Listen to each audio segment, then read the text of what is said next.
10 साल से भी कम अरसे में दुनिया ऐसी कुर्सी मेज़ों का और ऐसे सोफ़ों का इस्तेमाल ख़त्म करने वाली है। लेकिन ऐसा क्यों होगा? आइए आज आपको इस वीडियो में बताते हैं और साथ ये भी बताते हैं आखिर में कि इस बात की हम मुसलमानों के लिए क्या अहमियत है। चैट जीपीटी के मुताबिक ऐसा होने की वजह 2 पीज़ हैं, एक है प्लैनेट और दूसरा है पर्सन।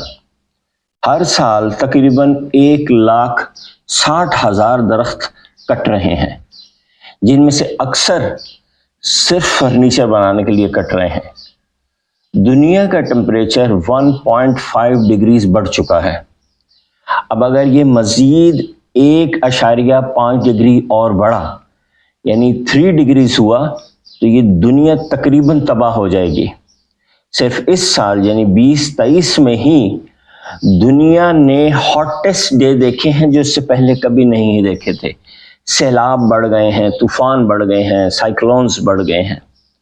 तो फ्यूचर में दुनिया देखेगी कि उनके घरों में कौन कौन सी चीजें हैं जो कि दरख्त काटने का मौजब बन रही हैं, और उनकी पहली नजर पड़ेगी चेयर्स, टेबल्स और सोफास के ऊपर।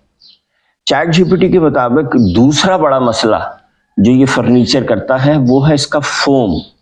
ये फोम एक पेट्रोकेमिकल मटेरियल है और बहुत बड़ा पोल्यूशन फैलाने का जरिया है। दूसरी चीज है पर्सन। जमीन पे बैठ के खाने से जो आपकी टांगों का ब्लड है वो आपके स्टमक में चला जाता है और आपका डाइजेस्टिव सिस्टम बेहतर हो जाता है। आप ज़मीन पर बैठ के खाना खाएं, आपका डाइजेस्टिव सिस्टम 10 गुना बेहतर हो जाएगा। सेम थिंग कि आप अगर पढ़ रहे हैं और अगर पढ़ते वक्त आप ज़मीन पर बैठे हैं तो आपकी बॉडी का जो बड़ा खून का हिस्सा है वो आपकी लेग्स में होता है, वो वहाँ से उठता है और आपके ब्रेन में चला जाता है और आप बेहतर तरीके से फिर पढ़ पाते हैं। हमारे नबी पाक सल्लल्लाहु अलैहि वसल्लम ने हमेशा खाना नीचे बैठ के खाया, अपने सहाबा को तालीम नीचे बैठ के दी।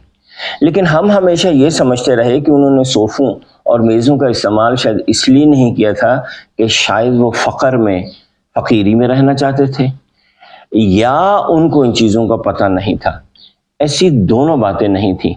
अल्लाह के नबी ने जो चीज़ अच्छी देखी उसको इस्तेमाल किया। वो सोफ़ों से, मेज़ों से बखूबी वाकिफ़ थे और उन्होंने कभी भी डिस्करेज नहीं किया नई टेक्नोलॉजी को अडॉप्ट करने से, बशर्तिया कि उसका फ़ायदा हो। हमारे नबी पाक को तभी से पता था कि ये दोनों चीज़ें इंसान के लिए फ़ायदेमंद नहीं हैं। बदकिस्मती से हम अपने नबी के एम्बेसडर ना बन सके और जो दुनिया आज फैसला मजबूरी कर रही है, इन चीज़ों को तर्क कर रही है, वो असल में हमें उन्हें बताना चाहिए था दुनिया को, लेकिन हमने ऐसा नहीं किया।